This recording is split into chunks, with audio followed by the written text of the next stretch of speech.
Panganib ng amalanhig. Ako nang bahala sa kanya. Hindi ka na kailangan dito. Tingin mo ba? Basta na lang ako papayag pagkatapos mo siyang pabayaan? Bakit? Ako lang bang nagpabaya sa matandang yon? Hindi ba't ikaw din naman? Magkaiba tayo, Katring. May trabaho ako. At may anak ako, ate. Kailangan din naman ako ni Tantan. Hindi naman pwedeng unahin ko ang matandang yon kaysa sa anak ko. Ang matandang yun ay tatay natin. Tatay mo! Matagal nang nawala sa kanyang karapatan ng pagiging ama. Simula nang iwan niya tayo. Matanda na siya, Katring. Maawa ka naman. Gumising ka nga, ate. Sa tingin mo ba, may pakialam ang matandang yun sa atin? Ilang taon niya tayong natiis na hindi makita. Tapos ano? Na magkasakit na siya? Sa atin siya lalapit para magpaalaga? Hindi ka ba naaawa sa kanya? Namatay na nga yung tao, wala ka pa rin talagang pakialam. Awa? Bakit? Naawa bang matandang yun sa atin? Kay mama? Hindi ba't hindi rin naman? Matagal ng panahon ang lumipas, Katring. Kahit pagbali-balik na rin mo man ang lahat, tatay pa rin natin siya. Alam ko! Kaya nga nandito na ako ngayon, di ba? Para alagaan siya at bantayan. Sabihin mo nga sa akin, Katring, bakit bigla ka nalang kumatok sa bahay ko para lang kunin si tatay? Halata naman na ayaw mo talaga siyang alagaan. Ikaw na rin ang nagsabi. Ama natin siya. At sa tingin mo ba maniniwala ko sa dahilan mong yan? Ikaw? Sa totoo lang, hindi ko naman kailangan na magpaliwanag sa'yo. Ang gusto ko lang mangyari, aalagaan ko ang matandang yan dahil alam ko naman na hindi mo na mababantayan, lalo na't may trabaho ka. Bakit? Ayaw ko na lang maulit ang nangyari dati.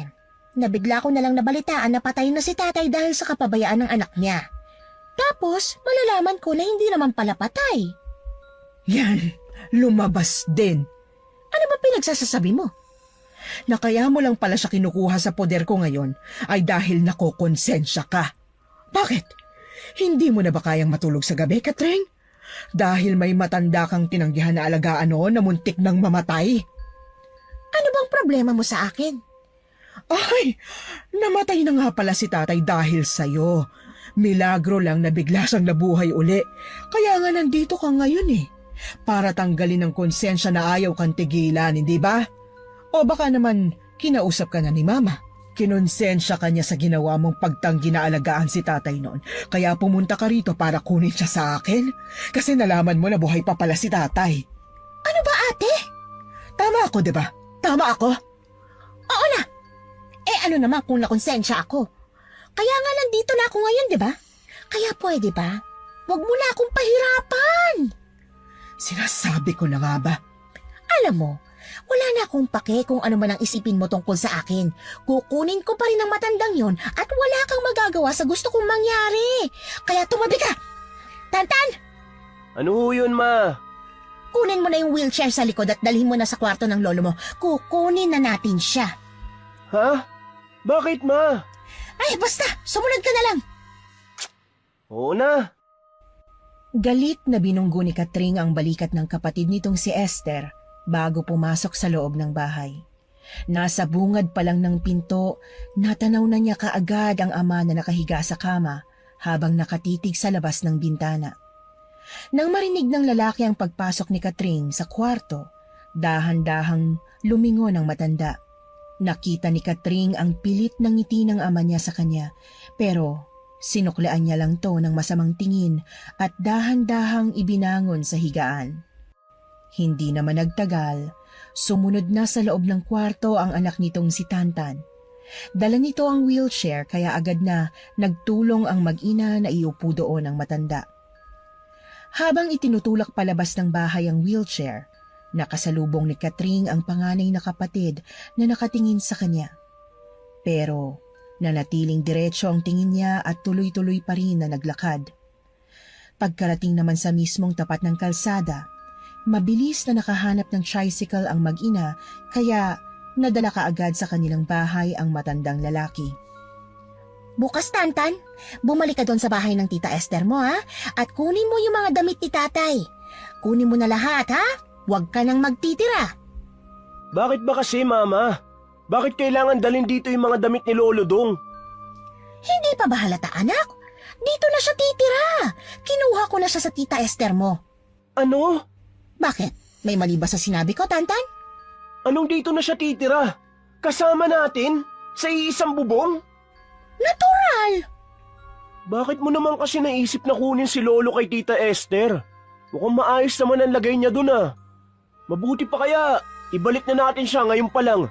Baka sabihin ng mga kapitbahay natin, nagpatira tayo ng aswang dito. Anong pinagsasasabi mo?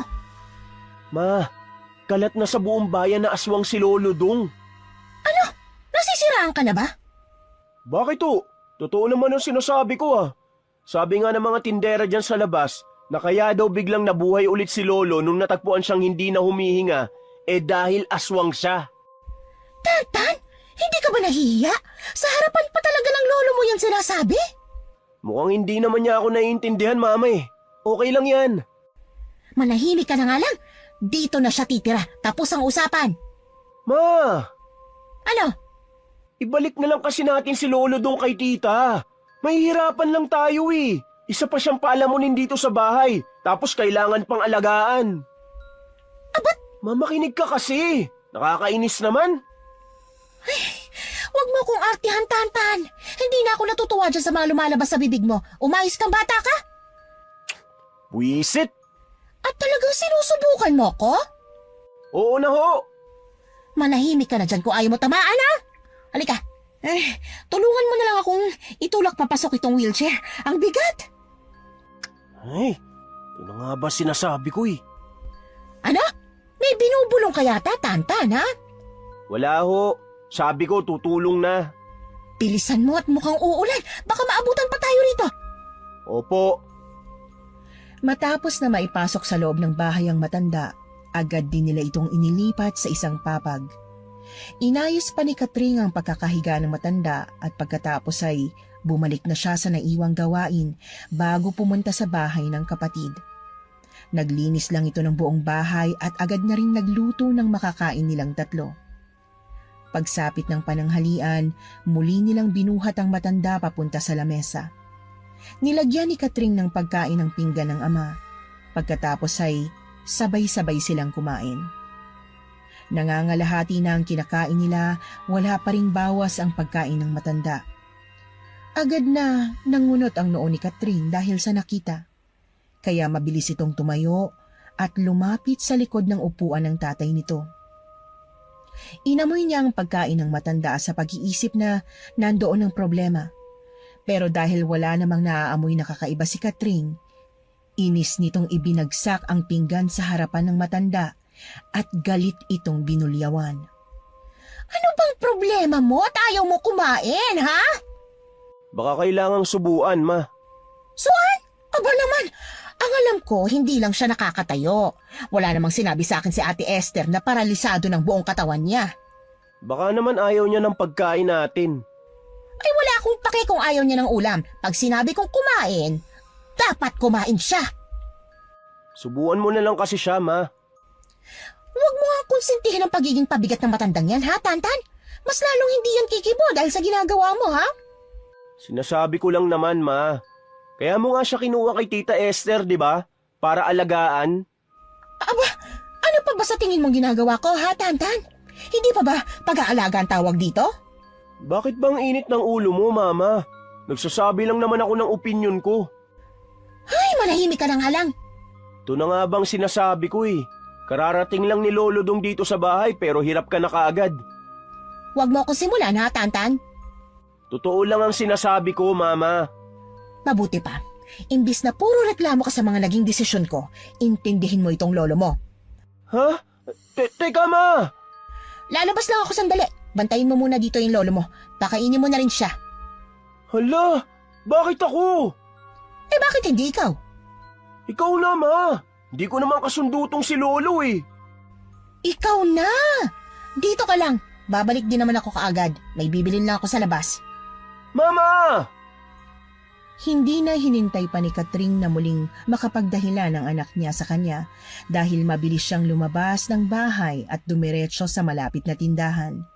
Malayo pa man, agad na natanaw ng babae ang kumpol ng ilang residente sa tindahan na balak puntahan ni Katring. Wala naman sana talaga siyang balak na alamin kung anong dahilan ng pagkakaroon ng kumpulan ng mga tao. Aksidente niyang narinig ang pinag-uusapan ng dalawang babae sa gilid, kaya agad na naagaw ang pansin niya at napatingin siya doon. Hindi niya alam kung sinasadya ba ng mga matatanda na iparinig sa kanya ang kanilang pinag-uusapan, pero tuluyang napalingon si Katring nang mabanggit ng isang matanda ang pangalan ng kanyang ama. Malakas at may pagkasuya ang tono ng matandang babae habang isinasalaysay ang aksidenteng nangyari sa ama ni Katring. Noong una ay nabanggit lang ng tindera ang tungkol sa nangyari, pero mabilis na kumunot ang noo ni Katring matapos nitong marinig ang sunod na sinabi ng babae. Dahil sa matinding inis, marahas na ibinagsak ni Katring ang dala niyang pera sa harapan ng dalawang matanda na naging dahilan ng pagtigil ng pag-uusap ng mga ito. Gustuhin man niyang magalit dahil sa mga tsismis na sinasabi ng mga ito tungkol sa ama niya, alam na ni Katring ang tsismis sa buong barangay tungkol sa pagiging aswang ng matanda. Kahit naman hindi sila magkasundo ng ama niya, ayaw niyang nakakarinig ng masasamang biro, lalo na pag nadadawit ang pangalan nito sa usapan. Imbis na magalit, nanahimik na lang si Katring at agad na umuwi para iwasan ang mga tsismis. Buwisit na mga chismosa yan. Lahat na lang ng buhay ng bawat tao dito sa lugar natin pinag-uusapan. Bakit ma? Anong narinig mo? Kung ano-anong kwento na wala namang katotohanan. Wala na ba talaga silang magawa sa buhay nila? Kaya buhay naman ng ibang taong pinakikialaman nila? Pati yung matanda na dadamay sa mga kahibangan nila? Lahat na lang. Ano, chismis ba to tungkol kay Lolo Dong? Paano mo nalaman? Nako ma, oras na makita pa lang nila akong paparating, magsisimula na kaagad silang magkwentuhan. At ano naman ang naririnig mo? Eh di kung ano yung narinig mo rin, naaswa nga daw si Lolo Dong. Tama palang mga sinabi mo kanina tungkol sa chismis na naririnig mo. Opo, Pero pati ba naman ikaw mauuto dahil lang sa mga walang basihan na chismis? makinig ka muna kasi mama. Kagaya mo nung una, hindi rin ako naniniwala sa mga sinasabi ng mga kapitbahay. Pero kung iisipin mo, nakakapagtaka nga naman talaga yung nangyari. Kaya nga ayokong maiwang mag-isa kasama si Lolo Dong eh. Natatakot ako. Puro talaga walang kwentang lumalabas yan sa bibig mo. Sa ating dalawa, dapat ikaw ang hindi naniniwala sa mga sabi-sabi na yon. Sa tingin mo ba sa panahong ito, may aswang pa? Malabo! Wala namang kasing mawawala kung maniniwala tayo, ma. Yan ang wag mong itatanim sa isip mo, Tantan, ha? Anong walang mawawala? Tinatakot mo na nga ang sarili mo dahil sa mga chismis ng tao sa paligid eh. Tsaka pwede ba? Hindi aswang ang Lolo Dong mo. Nakita mo na nga ang simpleng pagkain lang. Hindi niya pa magawang kainin. Mga aswang pa kaya siya ng ibang tao? Akala ko ba matalino ka? Ewan ko sa'yo, ma. Basta ako, ayoko nang naiiwan mag-isa kasama si Lolo Dong. Maaga talaga ako mamamatay nito dahil sa takot eh. Katangahan ang tawag dyan, hindi takot. Bahala ka, ma, kung ayaw mo maniwala. Basta ako, natatakot pa rin ako kay Lolo. Pakiramdam ko, parang may mali eh. May kakaiba sa kanya. Ewan ko ba sa yung bata ka kung ano-ano na lang ang napapansin mo?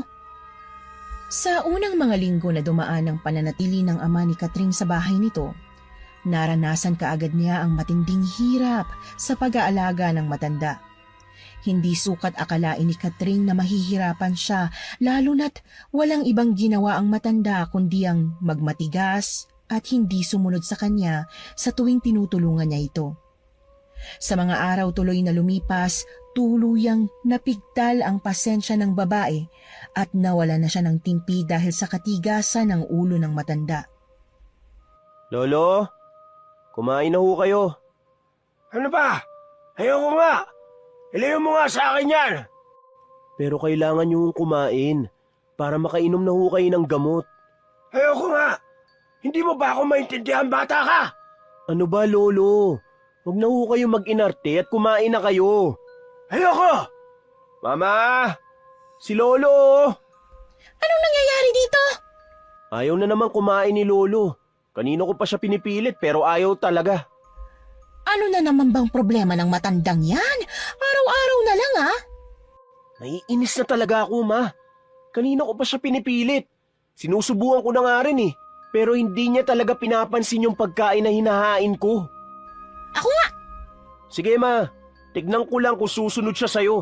Ang tigas kaya ng ulo niya, Mama. Kumain ka. Ayoko! Sinabi ng kumain ka! Layo! Ayokong kumain yan! Ganon? Ayaw mo kumain Ah, ah, ah. Ma, anong ginagawa mo? Pag sinabi kong kumain ka, kumain ka! Huwag mo sinusubukan ng pasensya ko, tatay Namumuro ka na sa akin! Mama! Wag!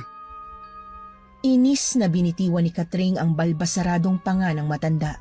Saka marahas na ibinagsak ang pinggan na may lamang pagkain. Galit na binatuhan niya ito ng masasamang tingin bago tumayo mula sa pagkakaupo sa papag at lumabas ng kwarto. Hindi naman nagtagal, sumunod na lumabas ang anak nitong si Tantan, dala ang pinggan ng pinagkainan ng matanda. Doon napansin ni Katring ang matinding gulat sa mukha ng anak dahil sa nangyari. Pero imbis na magtanong, ay umiwas ito sa kanya ng tingin at hindi na lamang umimik. Pagsapit ng hapon, maagang nakauwi si Katring mula sa pamamalengke, pero dahil may pupuntahan ng anak nito, nagkusa na siyang kumuha ng palanggana at bimpo na gagamiting pampuna sa katawan ng matanda. Wala namang problema sa kanya ang pagpupunas dito dahil hindi naman maingay ang matanda sa tuwing nililinisan ito ni Katring. Pero nung araw na yon, nagulat na lang siya dahil nagsimulang magsalita ng kung ano-ano ang matanda na dati naman ay hindi nito ginagawa. Ano ho? Nakarinig ka na ba? Ha? Nakarinig ka na ba, Iha? Hindi ko ho alam kung anong tinutukoy niyo. Aswang! Nakarinig ka na ba ng tunog ng aswang? Ano pinagsasasabi niyo na naman, tay? Anong aswang? Saan niyo naman ho napulot ang tanong na yan? Dati, nakarinig na ako. Ni hindi ko nga alam na ganun pala ang tunog ng ganung klase ng nilalang. Nakakatakot!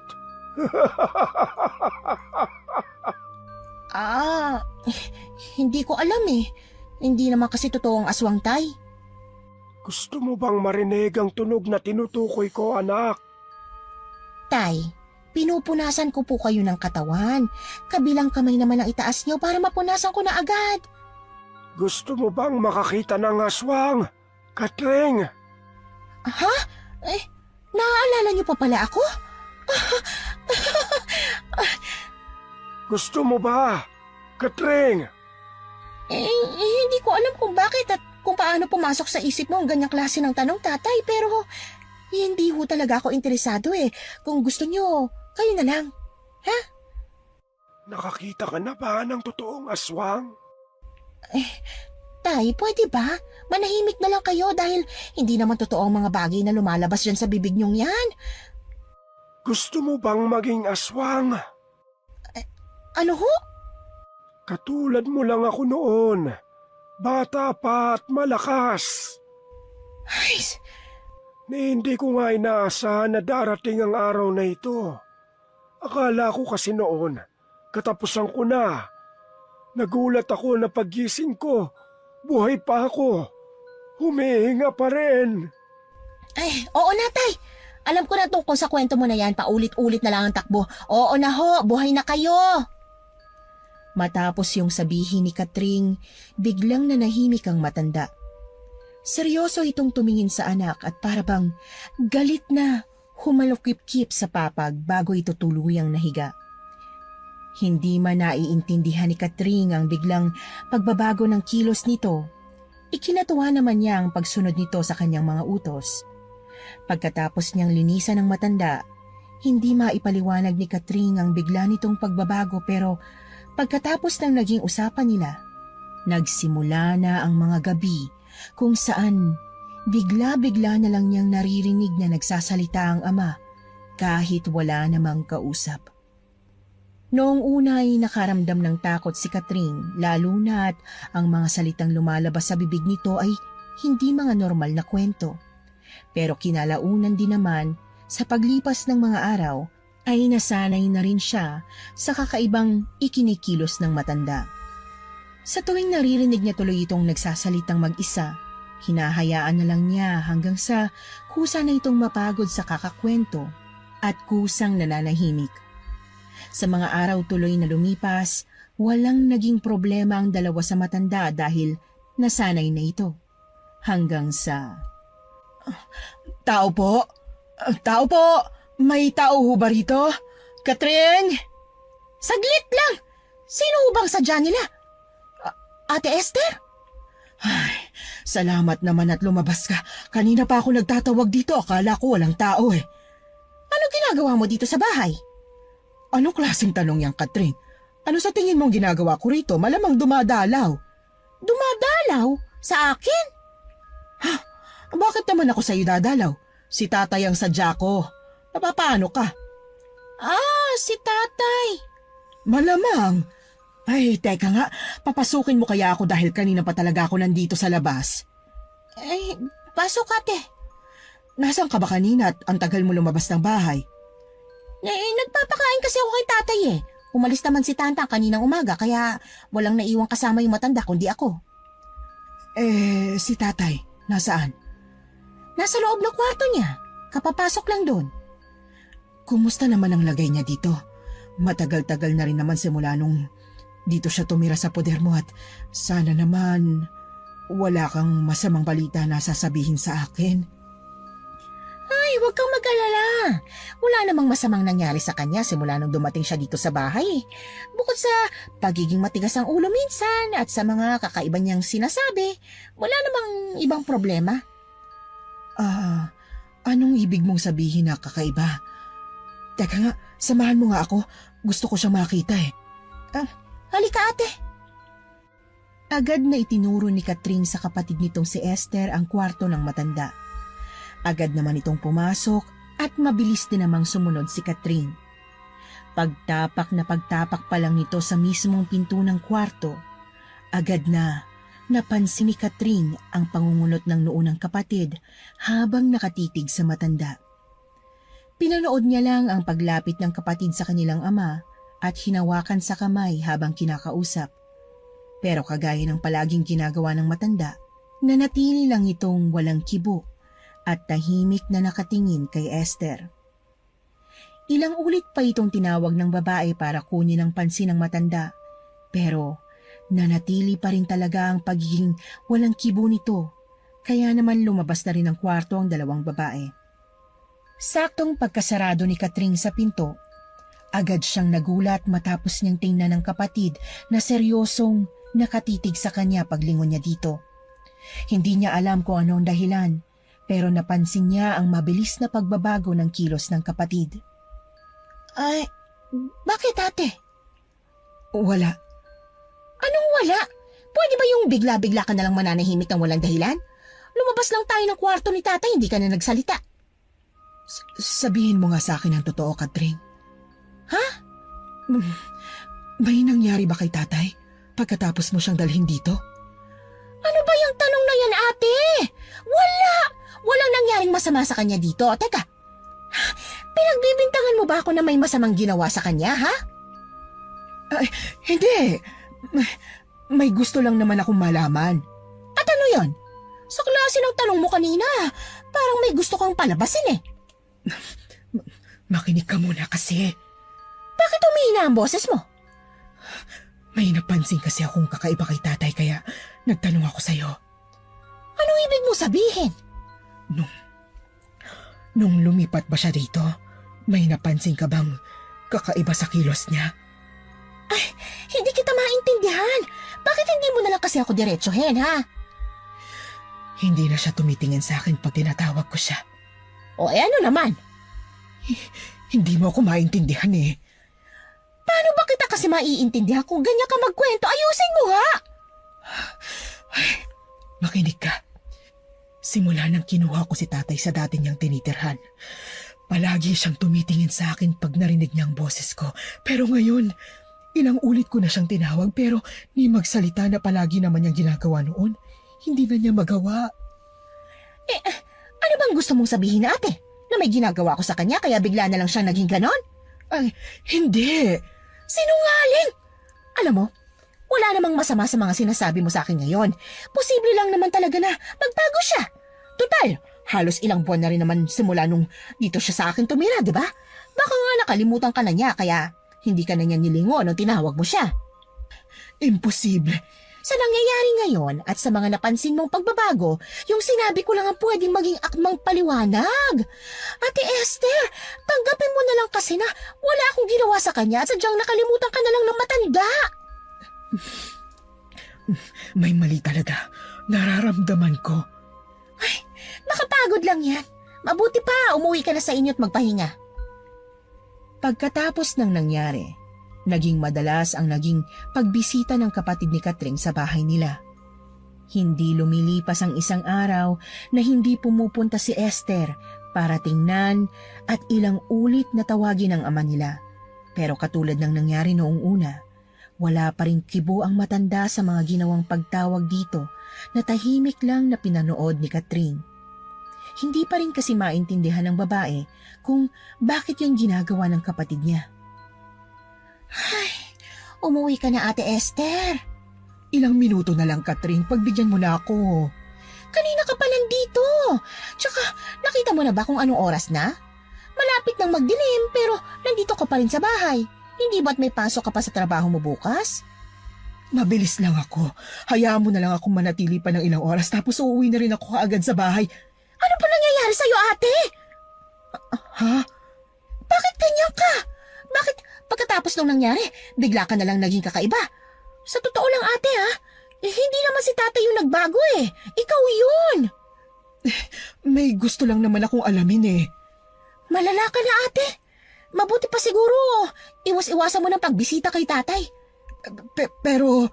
Hanggat maaari, huwag ka na munang pumunta dito sa bahay. Hindi ko na kasi talaga alam kung ano nangyayari sa'yo. Hindi mo alam kung ano sinasabi mo, Katring. May kakaibang nangyari kay tatay. Nagbago siya. Umuwi ka na, ate.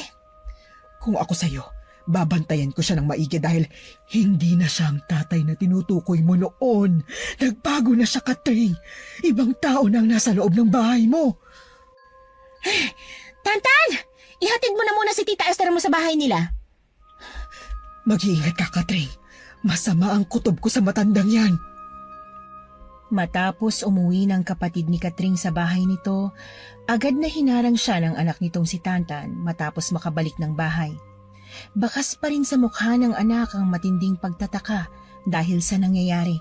Kaya naman, hindi na hinintay pa ni Katring na magtanong sa kanya ang anak. Pagod ang tita mo, kaya pinauwi ko na. Sinungaling ka, ma. Alam ko may kakaiba nangyari. Ano yun? Walang nangyari. Totoong sinasabi ko. Sus, bakit sabi sa akin ni Tita Esther kanina, kailangan daw natin mag-ingat mula kay Lolo Dong. Sige nga, ma. Anong ibig sabihin ni Tita sa sinabi niyang yun sa akin? Sinabi niya yon? Oo. Medyo natakot nga ako dahil ipinagpipilitan niya na hindi daw si Lolo ang kasama natin ngayon. Ibang nilalang daw. Huwag ka na lang makinig sa kanya. Hindi totoo sinabi ng Tita Esther mo. Pagod lang yun sa trabaho, kaya kung ano-ano nang napapansin. Pero mukhang okay naman si Tita. Paano kung totoo nga ang sinasabi niya? Na ano? Na hindi lolo mo ang kasama natin ngayon. Paano, ma? Kung oo. Imposible ang sinasabi niya, kaya pwede ba? Huwag ka masyadong magpapapaniwala sa sinasabi ni ate. Gusto ko lang nun na matakot sa gawa-gawa niya kwento. Aswang daw si Lolo. Ano? Lahat ng tao dito sa atin, sinasabi na aswang si Lolo. Tapos ngayon naman, si Tita Esther na nagsasabi. Paano kung totoo nga, ma? Ay, hindi nga totoo ang aswang. Buhay na buhay ang lolo dong mo. O, kita mo naman, Tantan, di ba? Siya yung matandang kinuha natin sa poder ng Tita Esther mo noon. Kaya, paano magiging hindi si lolo mo ang kasama natin ngayon? Paano nga ho kung hindi nga talaga?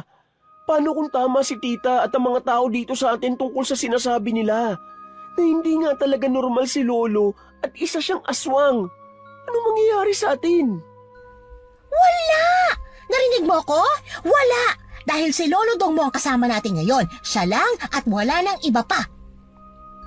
Hindi man aminin ni Katring. Nakaramdam din siya ng matinding takot matapos bitiwan ng kapatid at anak nito ang mga salitang yon. Hindi nito alam pero pagkatapos ng nangyari, may mga pagkakataon na namamalayan na lang nito ang sariling nakatitig na sa matanda. Ang simpleng pagtulala niya ay nagdadala na ng kaba sa dibdib dahil na rin sa sinabi ng kanyang kapatid. At habang patagal ng patagal, doon na nga niya napansin ang mga kakaibang pagbabago sa matanda. Nakakita ka na ba ng aswang? Ma, ang ingay ni Lolo.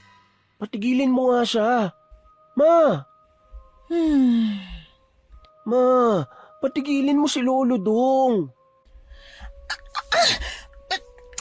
Bakit ba, Tantan? Ang ingay ni Lolo. Bulong na naman siya ng bulong. Kung kailan namang gabi na at ipagpapahinga na ng mga tao, saka siya nang bubulabog. Oo na. Saglit lang. Dahan-dahang bumangon si Katring sa kama at pupungas-pungas na naglakad papunta sa pinto. Balak na sana niyang lumabas para sawayin ng matanda, pero agad siyang napatigil matapos na muling marinig ang mahinang bulong ng ama. Dahil manipis lang ang dingding na naghihiwalay sa dalawang kwarto, mabilis na tumatagos ang ingay na ginagawa ng matanda sa kabilang kwarto papunta sa hinihigaan ng mag-ina. Kaya, imbis na lumabas, dahan-dahan na lang na itinapat ni Katring ang tainga sa dingding para pakinggan ang mga binubulong ng matanda. Agad na nangunot ang noo niya matapos idikit ang tainga sa dingding. Tumahimik na ang silid. Nagtataka tuloy siya kaya mas inilapit pa ni Katring ang tenga sa dingding hanggang sa may marinig na nga siyang tunog mula sa loob ng kwarto. Noong una ay kung ano-anong kaluskos lang sa loob ang naririnig niya, pero hindi nagtagal. Ang sunod na narinig niya ay ang boses ng matanda na nagpanginig sa dalawa niyang tuhod at nasundan ng matinding takot. Nakakita ka na ba ng aswang, Katring? Anong... Nakita mo na ba ako? Tingnan mo ko, anak. Alam kong nandyan ka.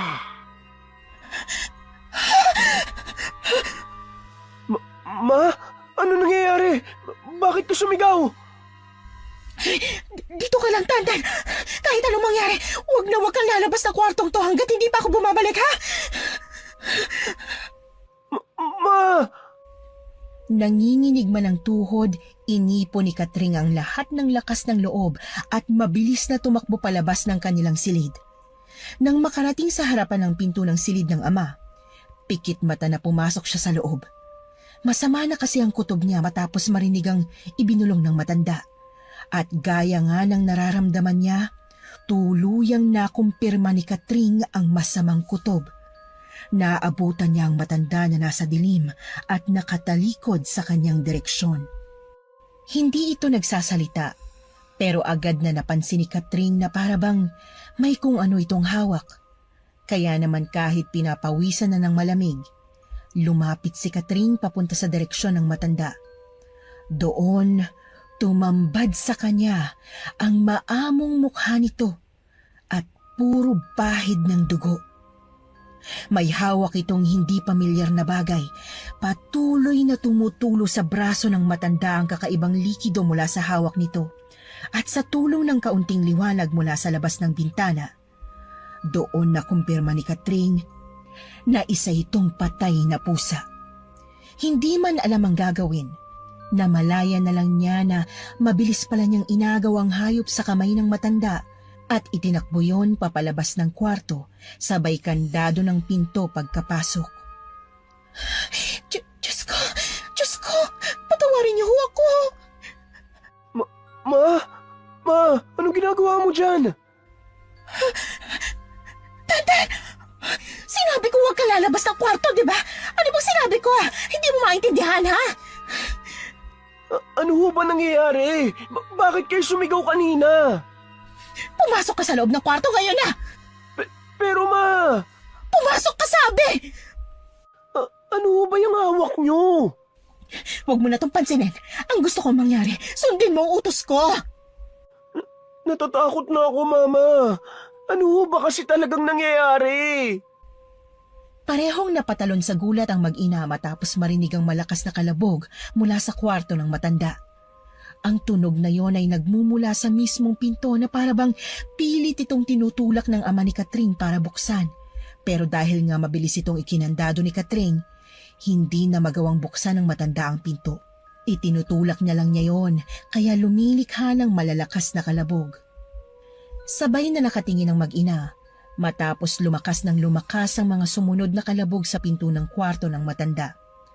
Dahil tuloy sa mga nangyayari, agad na itinapon ni Catring ang hawak niyang patay na pusa at mabilis na pinunasan ng kamay saka mabilis na tumakbo papasok sa kanilang kwarto. Doon, hinigit ng babae ang anak na si Tantan at isinarado ang pinto. Nagsimula kasing makaramdam ng matinding takot si Catring para sa kaligtasan nilang mag-ina. Hindi nito alam kung hanggang kailan mananatiling nakasarado ang pinto ng matanda, lalo na't gawa lang yun sa manipis na tabla. Sa bawat minutong lumilipas, mas lalong lumalakas ang kabog ng dibdib ni Catring hanggang sa hindi na nga nila namalaya na pareho na pala silang nakatulog at tanghali nang nagising. Tantan! Tantan, anak! Gising na! Pumangon ka na dyan at samahan mo ko sa kwarto ng lolo dong mo. Kailangan nating tingnan kung ano nangyari sa kanya. Ho? Tara na! Teka lang, Ma. Bakit tayo pupunta dun? Hindi mo ba narinig si Lolo kagabi? Halos sirain niya na yung pinto. Baka mamaya yan, kung ano pang nakakatakot ang maabutan natin sa loob. Hinaan mo nga ang boses mo. Baka marinig ka niya. Bakit ho? Totoo naman ah. Hindi ko alam kung ano nangyayari kagabi. Pero malaki ang hula ko na may ginagawang masama si Lolo dun. Imposible na bigla na lang siyang lumakas at magawa niyang paghahampasin yung pinto. Di ba, Ma? Mahina na siya. Paano niya nagawa yun? Sinabing hinaan mo ang boses mo. Pumangon ka na dyan. Tingnan natin ang lolo mo. Mama naman, kung gusto mo talagang tignan ko ano nangyari sa kabilang kwarto, ikaw na lang at huwag mo na ako isama. Pagkatapos nung nangyari kagabi, hinding-hindi na ako papayag na iiwan mo ako mag-isa kasama si Lolo Dong. Sinabing hinaan mo ang boses mo, Tantan. Hindi mo ba ako naiintindihan, ha? Sinabing maririnig ka niya. Bahala kayo, Ma. Basta ako hindi ako sasama. Kayo na lang hong pumunta sa kabilang kwarto at kumustahin yung lagay ni Lolo Dong. Natatakot na ako sa kanya. Ang tigas talaga ng ulo mo. O siya, bahala ka na nga kung ayaw mo sumama. Buisit. Kayo na lang. Inis na iniwan ni Catring ang anak nitong si Tantan sa loob ng kwarto at tahimik na dumiretso sa harapan ng pintong tinutulugan ng matanda. Habang hawak ang susi, nanginginig ang kamay na ipinasok ito ni Catring sa seradura at dahan-dahang pinihit matapos susian. Nagdadalawang isip man, tinulak niya yon na naging dahilan ng tuluyang pagbukas ng pinto. At doon bumungad kay Catring ang magulong kwarto ng ama. Dahil nga matindi na ang sikat ng araw sa labas, maliwanag na ang buong kwarto na sumalubong sa kanya pagkapasok.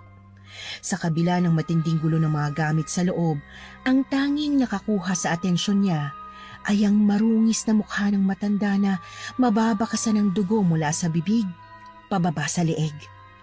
Nanatili lang itong nakaupo sa papag at tulala kagaya ng palagi nitong ginagawa noon. Kung hindi nga lang nakita ni Catring gamit ang mismo nitong mga mata, hindi maniniwala ang babae na ang matandang nakita niya kagabi ay ang kanyang ama na hindi nakakatayo. Tatay Dong, ayos lang ho ba kayo? Nakakita ka na ba ng aswang, Iha?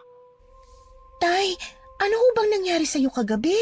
Bakit nakita ko kayong nakatayo at may hawak na patay na hayop?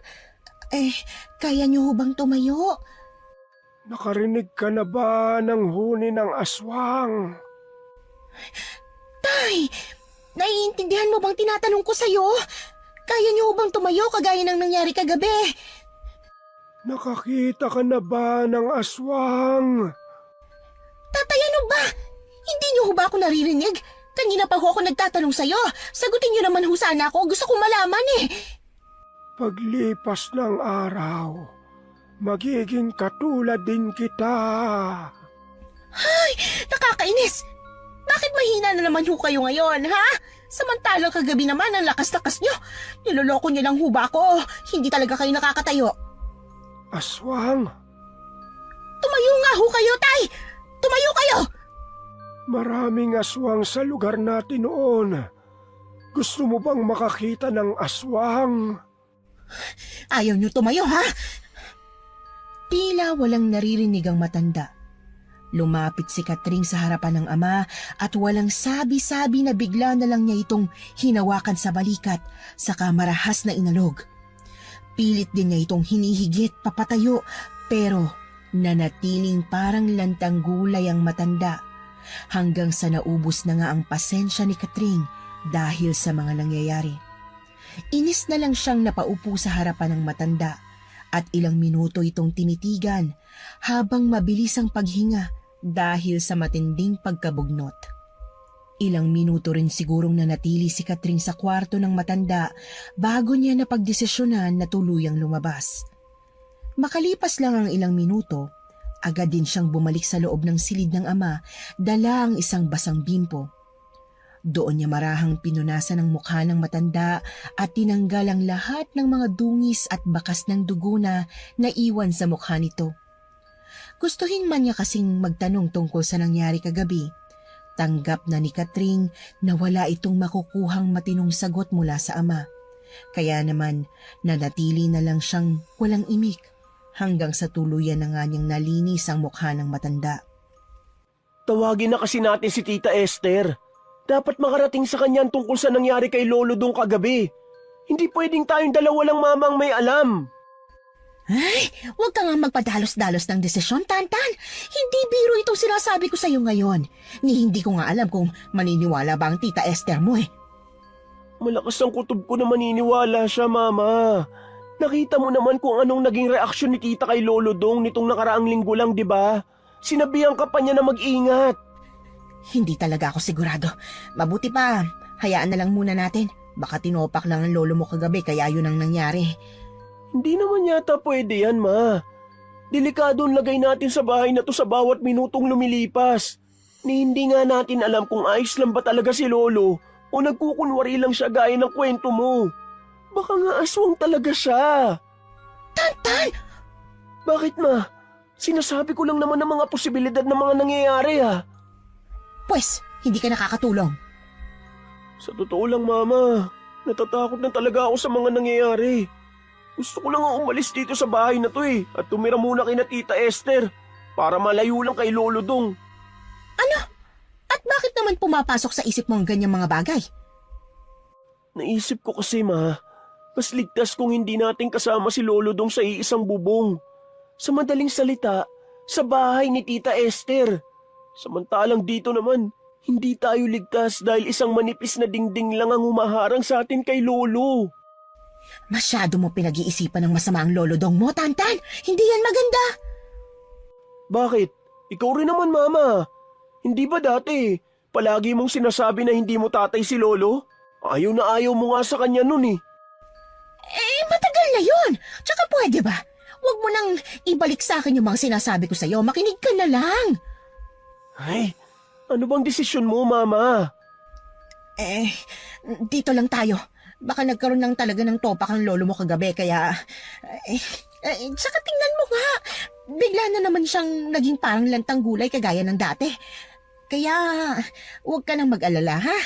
Wala siyang magagawang hindi maganda sa atin. Nakakainis ka naman, Ma. Hindi ka talaga naniniwala sa mga sinasabi ko . Kung gusto mo talagang umalis, edi umalis ka. Hindi naman kita pinipigilan. Ha? Nakakainis ka talaga, Mama.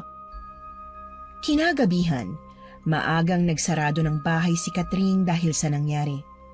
Matapos din kasi nitong maihatid sa loob ng kwarto ang ama, agad na rin niyang ikinandado ang pinto sa takot na may kakaiba na namang gagawin ng matanda.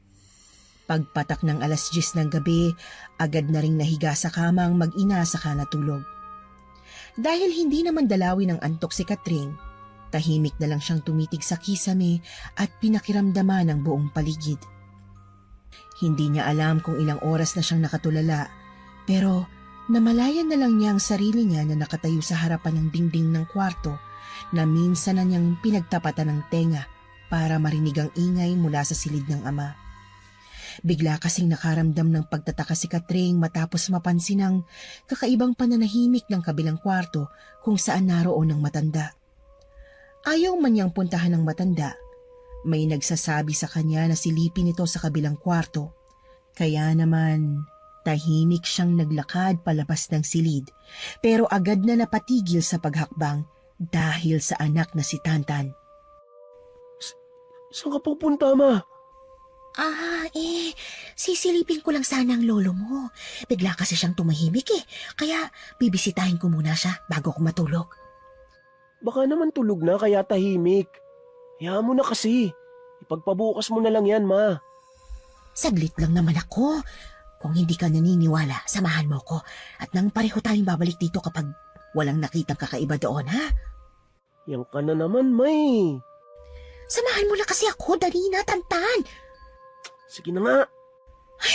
Salamat naman. O sige na, Ma. Mauna ka na dun at susunod ako.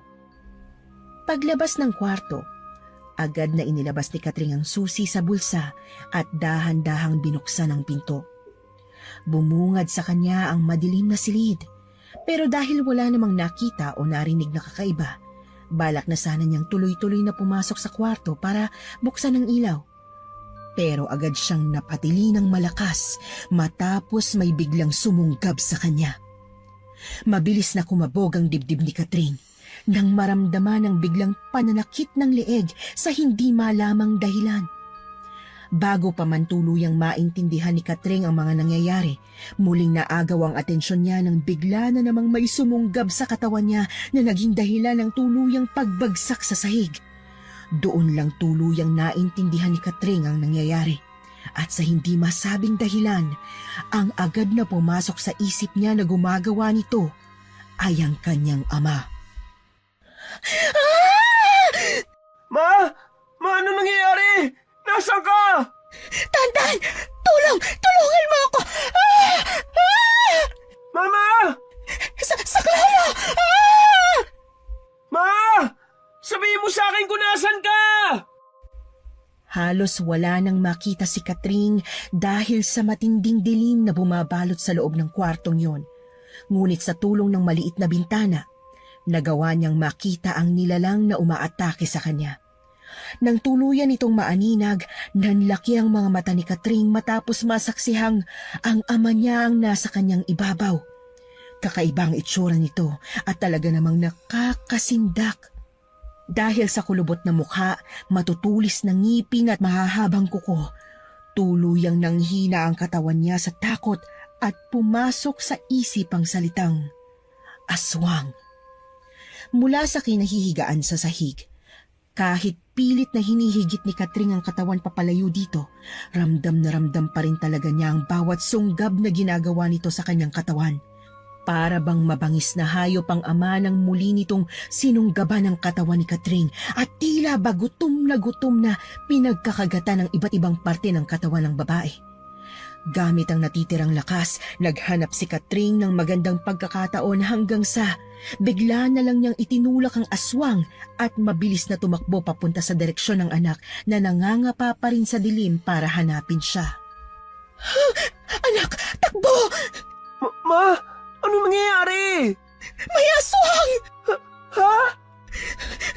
Kailangan na natin makatakas dito. Kailangan natin tumakbo.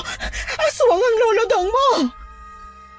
Bago pa man tuluyang makatakbo papalabas kasama ang anak, bumagsak kaagad si Catring sa sahig at tumalsik naman sa dingding ang anak nito.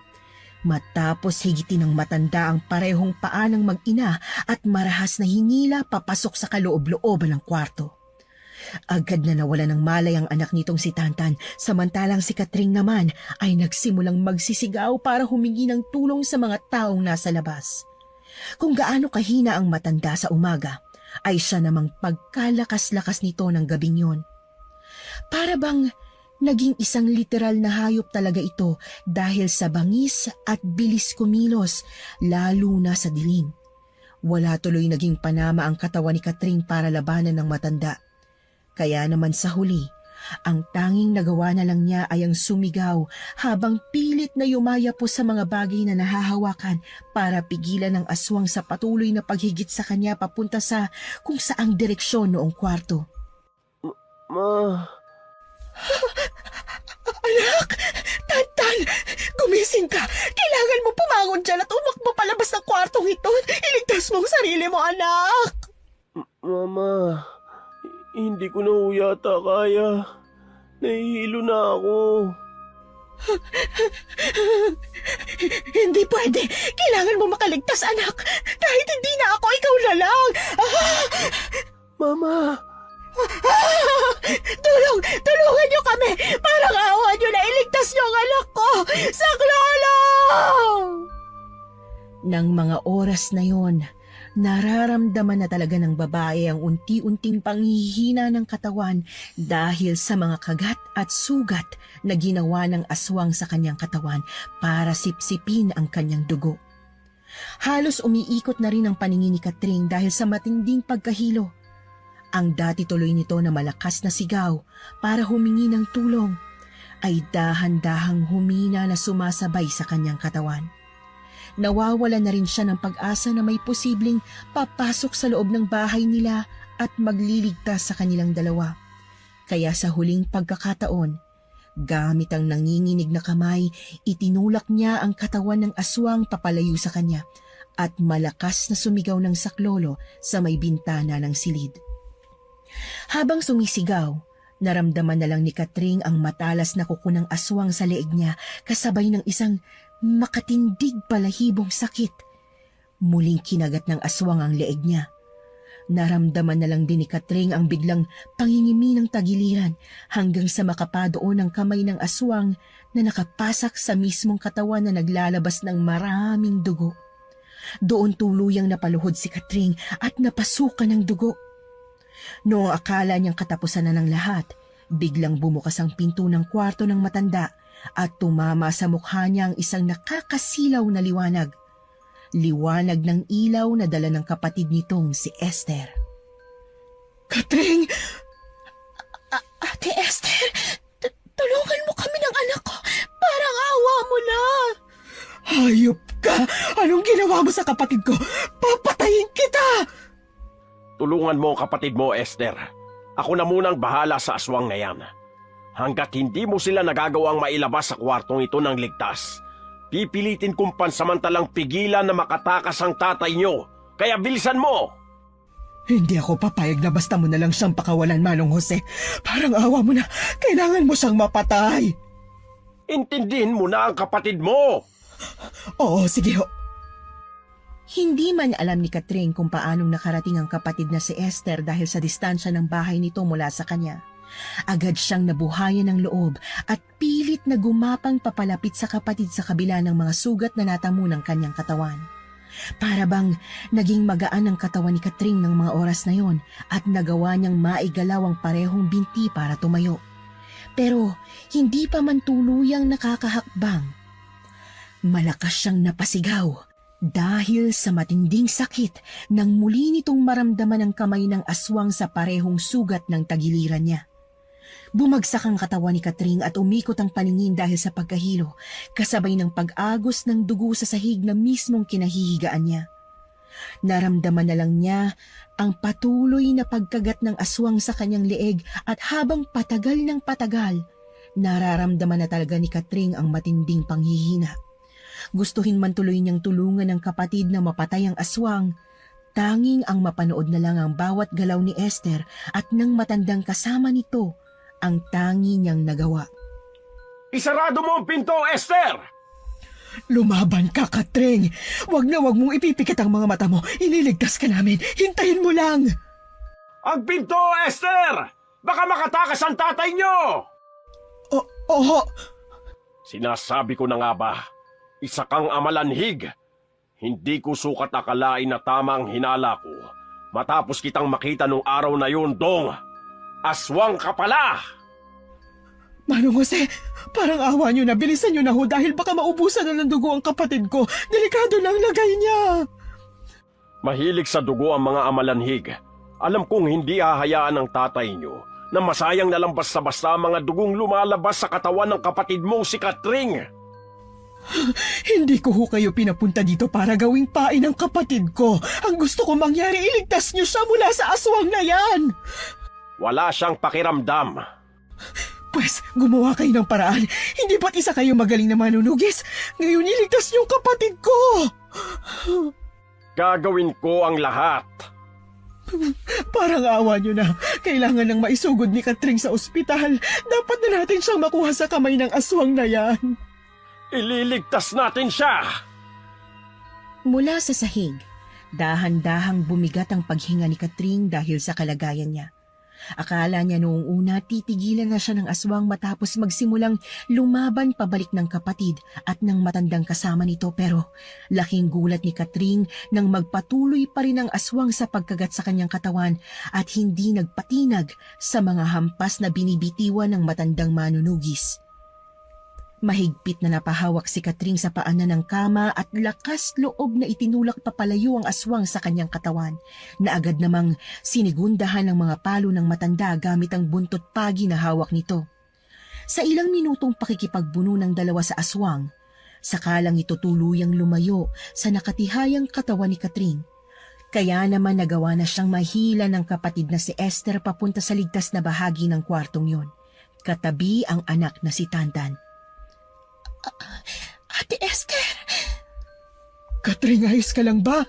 Pasensya na't nahuli kami ng dating. Akala ko walang mangyayaring masama sa'yo at sa anak mo kaya hindi kami agad pumasok. Kung nakinig lang sana ako kay Manong Jose, hindi ito mangyayari sa'yo. Sorry. Ang mahalaga, nandito na kayo ngayon para iligtas kami. Akala ko mamamatay na ako, ate. Ay, hindi. Walang mamamatay. Hindi ko hahayaan na mangyari yun sa'yo. Kung kinakailangan ko na malagay din sa peligro, mailigtas ka lang. Gagawin ko. Kaya kailangan mong kumapit.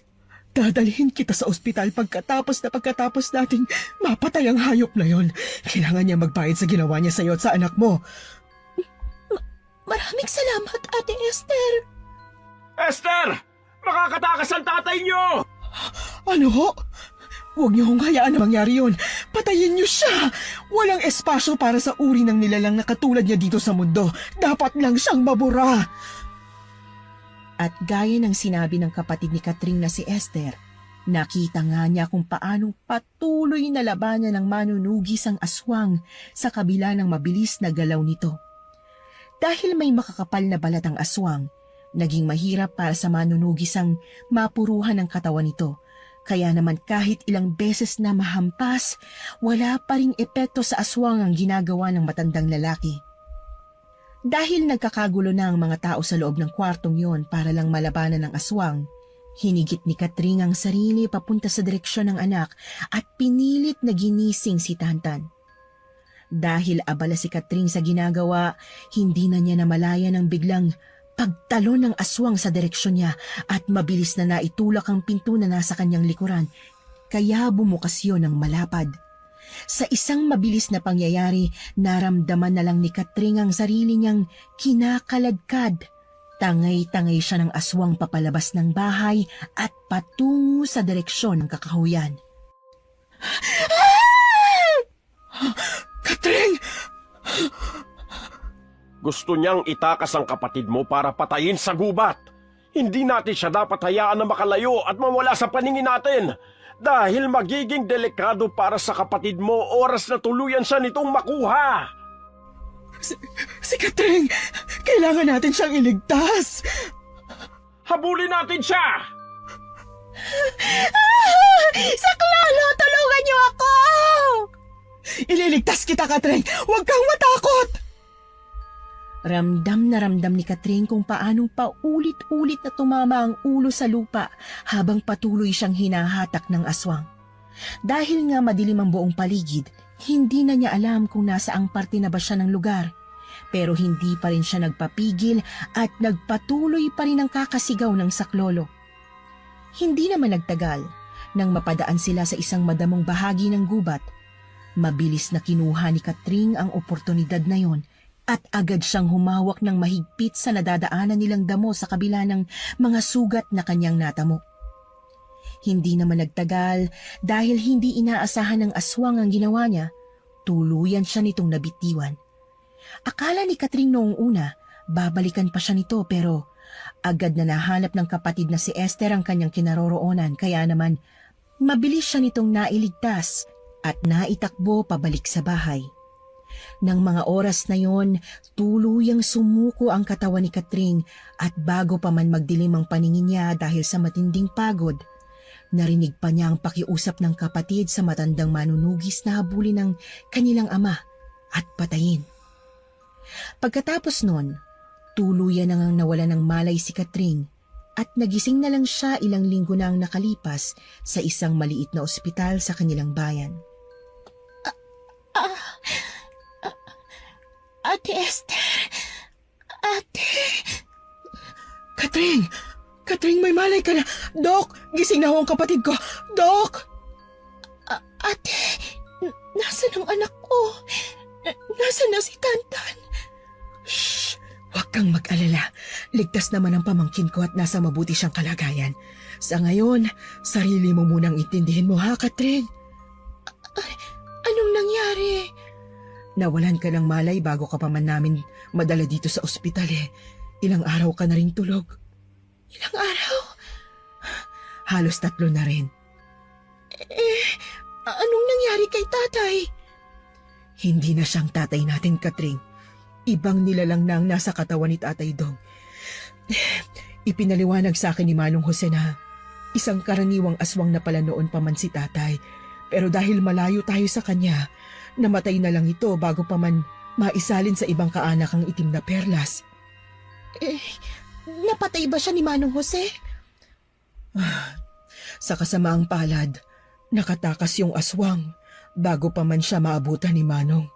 Ang sabi niya sa akin, nagtago na raw yun sa damuhan at sa mga puno nung gabing yun kaya hindi na niya nahanap. Ano? Paano kung balikan kami noon? Si Tantan, yung anak ko! Kumalma ka, Katring.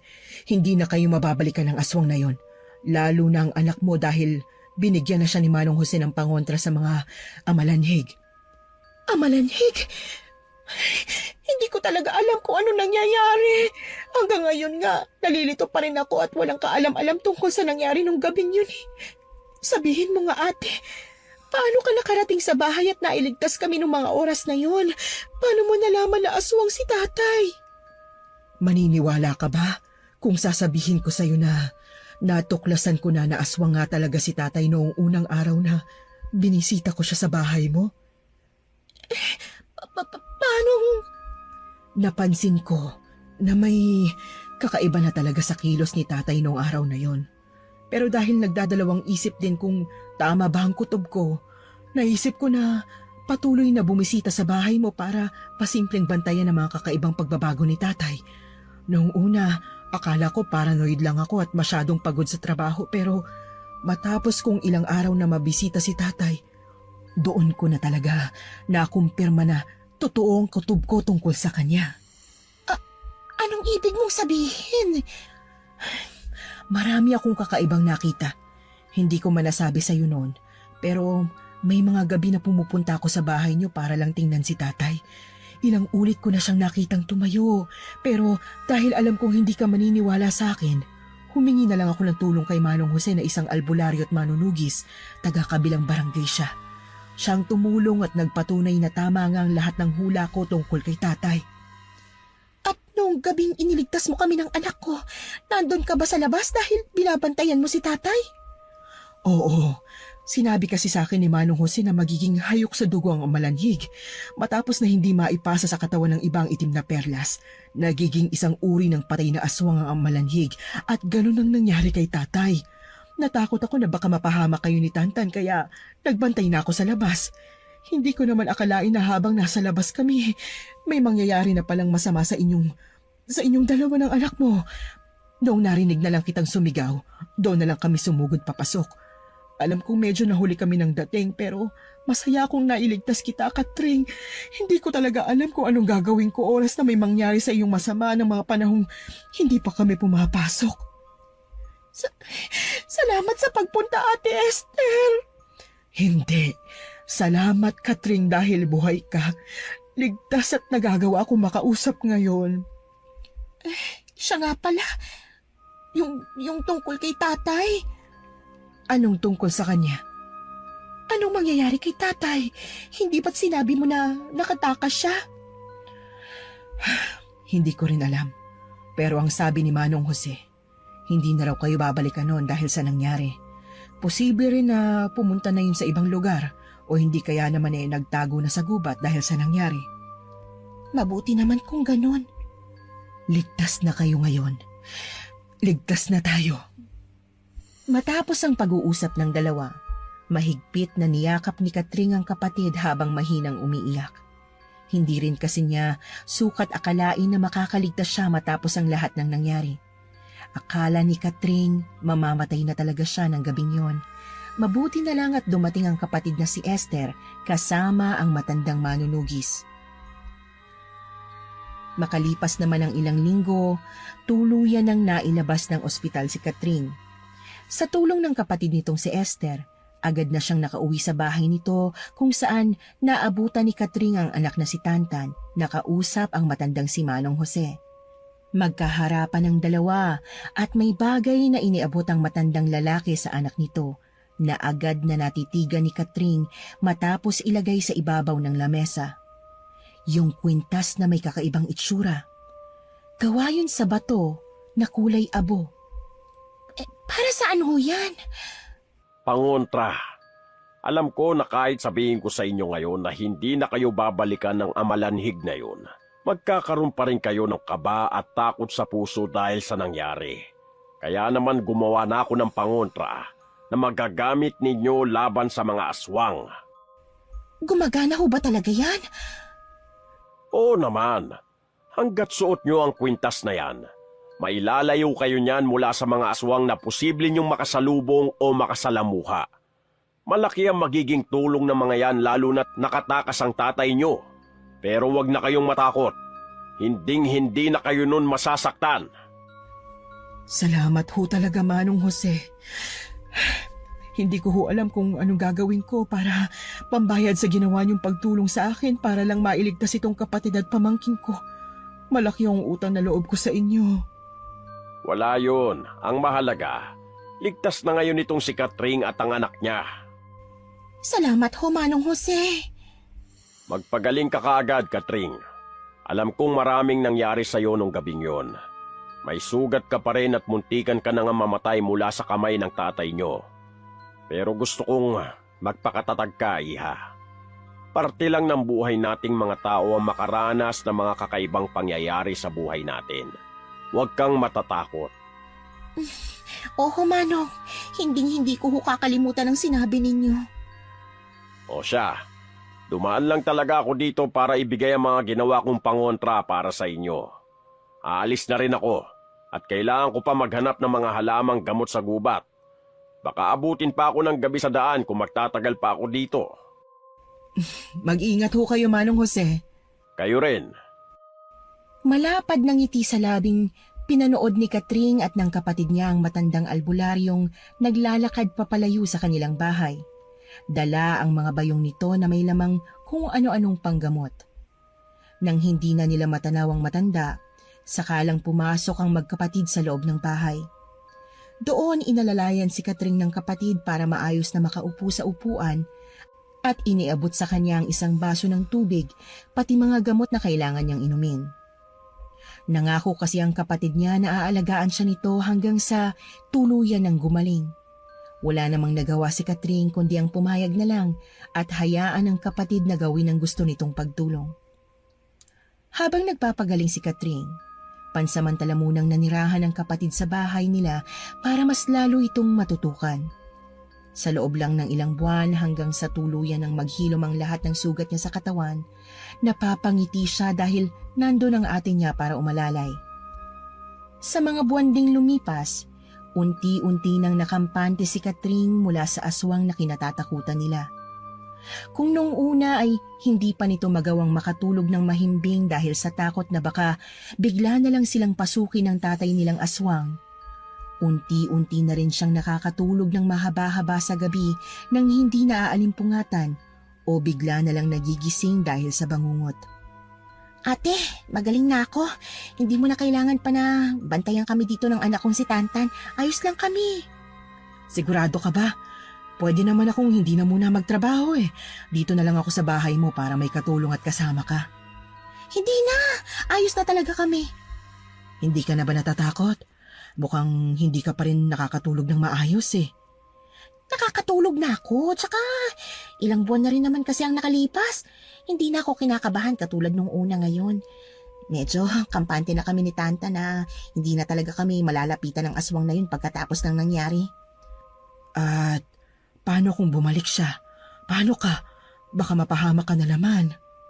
Ate Esther, makinig ka. Ayos lang talaga kami. Ligtas na kami dito ng anak ko. Hindi mo na kami kailangan pa na palagi na lang bantayan. Unti-unti ko na rin kinakalimutan yung nangyari.